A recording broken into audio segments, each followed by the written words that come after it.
What predicts divorce? Very good question. Let's talk about it. You ever wonder why some couples have it easy and they get along well, while others are constantly at each other's throats?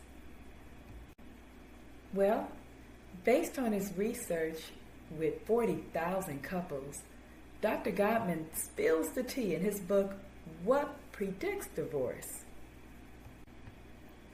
Dr. Gottman identified 4 critical communication pitfalls that can severely damage all relationships.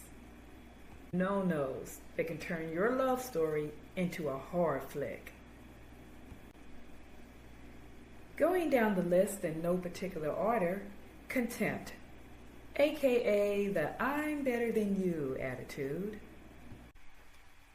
This often occurs when one person has superiority over the other one. Maybe they think they're smarter, or maybe they just do things better than you. It brings to mind eye-rolling or name-calling and general, ugh, you again kind of vibes. Criticism is the next bad trait. It's not just, hey, you forgot to take out the trash. It's AKA, you're such a lazy bum. And by the way, I see this type of passive-aggressive behavior in pretty much all my couple sessions. Defensiveness is the classic, it's not me, it's you. People that are defensive have a hard time accepting responsibility for any part of an argument. By the way, criticism often disguises itself as sarcasm. Oh, I get it, you're perfect type of comments. Stonewalling is a difficult one because a lot of times it's just someone just has sudden interest in their phone, or they're just too busy to talk right now.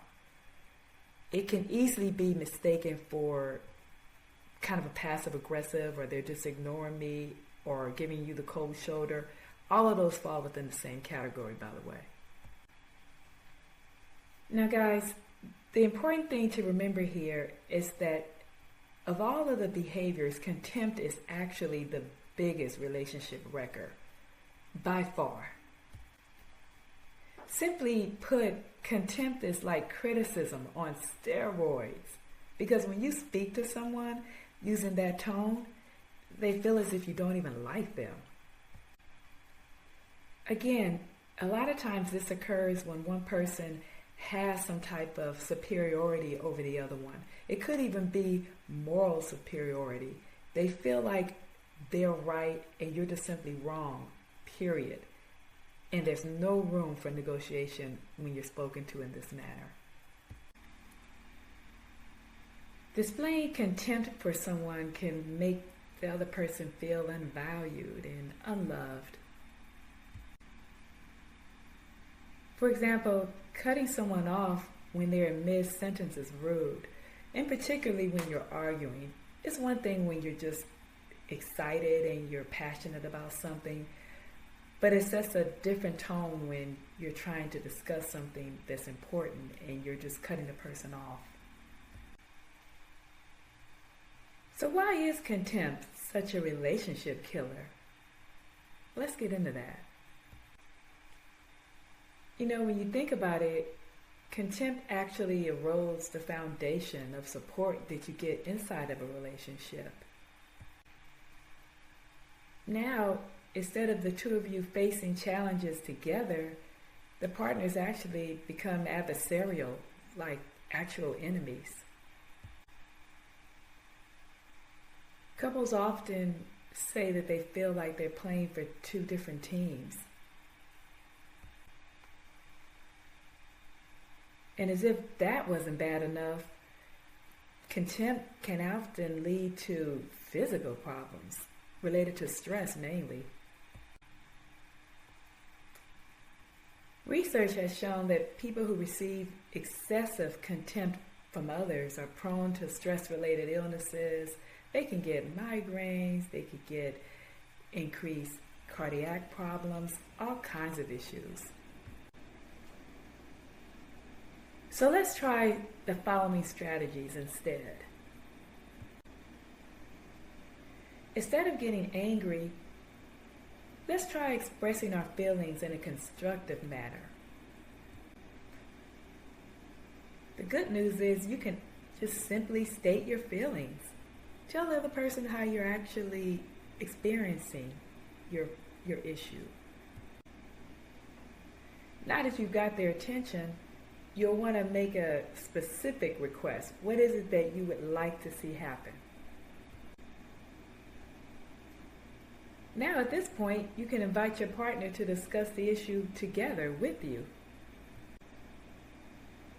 For example, you could say something like, "Hey, I was really looking forward to our date night tonight." At this point, you can invite a suggestion. So maybe your partner will say, "Yeah, I know, but I'm tired tonight, really don't want to go out, but can we make a plan in the near future?" That would satisfy both of you. Also, foster appreciation.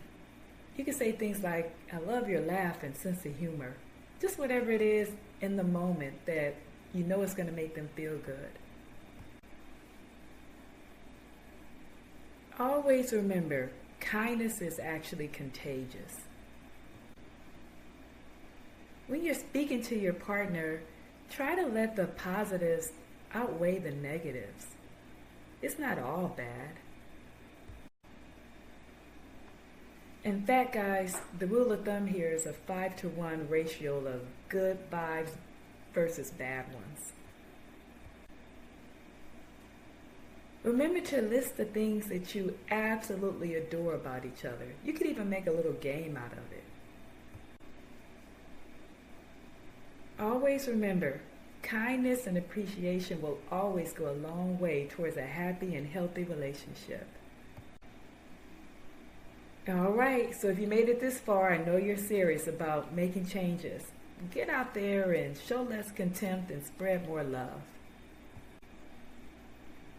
And if you ever need extra support, please do consider getting into couples counseling. Good luck in your journey. Remember, having someone in your life is a luxury. Let's not take it for granted.